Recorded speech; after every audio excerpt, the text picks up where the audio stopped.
This episode is sponsored by HelloFresh.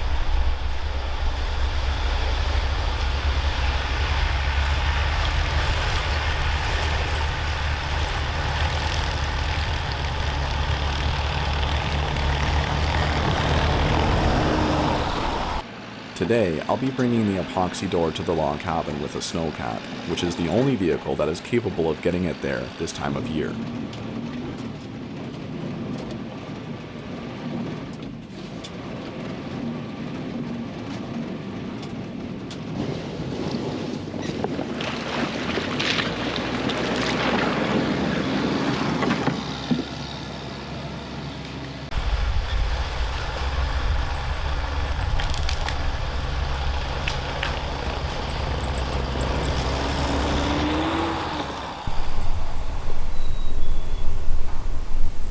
To recap, I built the epoxy door from the cedar, which I had felled earlier in the summer.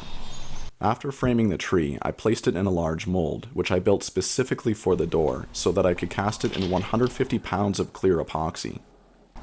After letting it cure for 1 week, I broke the door from the mold and built a router sled to plane it flat.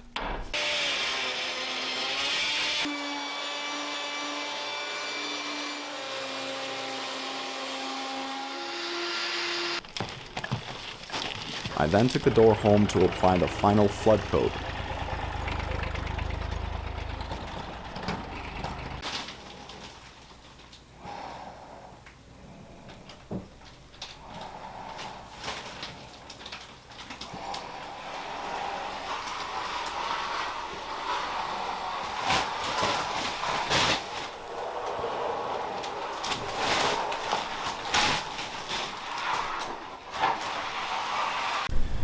While I waited for the flood coat to cure, I returned to the cabin to close the eaves between the rafters.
I'd like to take a moment to thank HelloFresh for sponsoring this episode.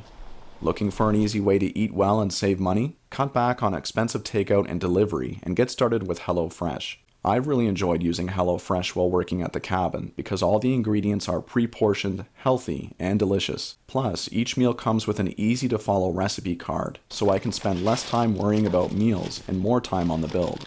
You can even customize select meals by swapping proteins or sides, or even adding proteins to a veggie dish. And now you can even upgrade for organic chicken or organic ground beef. HelloFresh's latest line of meals featuring robust flavors and filling portions are ready in around 15 to 20 minutes. Enjoy taste and quality done quick with recipes like falafel power bowls, seared steak and potatoes with béarnaise sauce, or Southwest pork and bean burritos. You'll only find quality ingredients in HelloFresh's recipes. In fact, ingredients travel from the farm to your home in less than 7 days, so you know they're fresh. Go to HelloFresh.com and use code TheOutsider65 for 65% off, plus free shipping.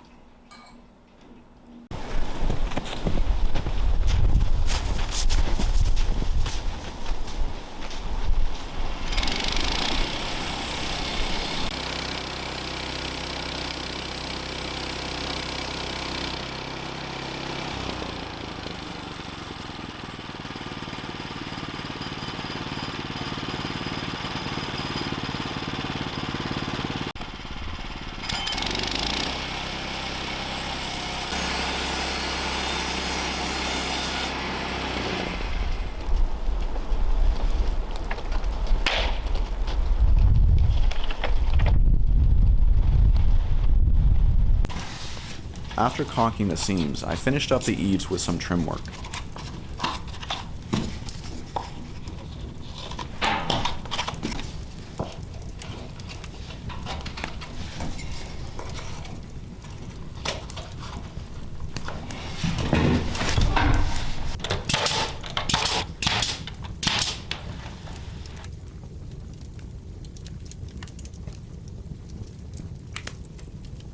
Now that the eaves were taken care of, I was ready to bring the epoxy door to the cabin, a moment I'd literally been waiting months for.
It was a long time coming, but the epoxy door is finally installed.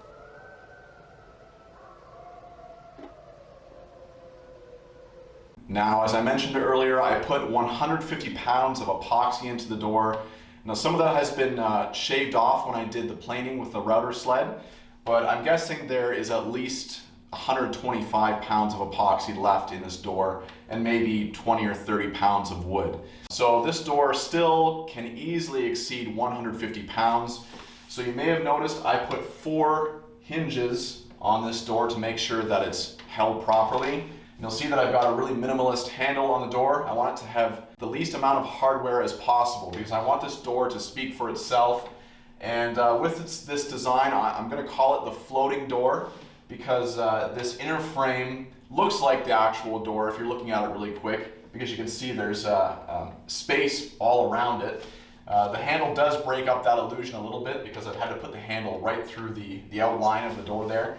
But otherwise, I'm happy with how it looks. And it ended up being a lot more work than I figured. As hard as the front door was to make, this was about 5 times harder because there was a lot more that went into making sure that everything worked perfectly.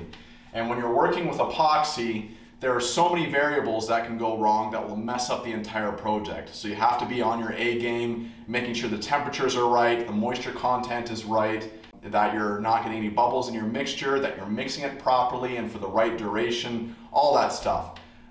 So it's a bit more stressful to make the epoxy door. I don't know if I'm going to do it again, but I'm so proud of this one and how it turned out. Aside from building the door, I think one of the biggest challenges I had with installing it was to actually just get it out here. So I'm really thankful that the snowcat was up and running this year and I was able to use that to get it out here, because otherwise I don't know if I would have been able to bring it. There were some bogs that I went through that were just full of slush, at least a foot of slush, and I know my snowmobile would have just been completely buried and cemented in those slush bogs. So the snowcat just plowed through everything and it pulled that trailer along like a champ. So that pretty much caps off the interior as far as getting it ready to start building out the interior. So the kitchen, the bedroom, the living area, the bathroom, the lighting, the furnishings, all that stuff. Now I'm ready to do that. So the second phase of the build is now complete. The first phase was just building the cabin and getting the exterior finished. The second phase has been getting the interior ready. So with this back door, that caps that off, and now I'm ready to start the finer details on the inside. So I'm really excited for what the future holds with this cabin. I feel like I'm just getting started. I'm really proud of what we accomplished here, and I think my dad would be really proud of this door as well. Anyway, that's it for now. Until next time, my friends, stay safe, be well, and God bless.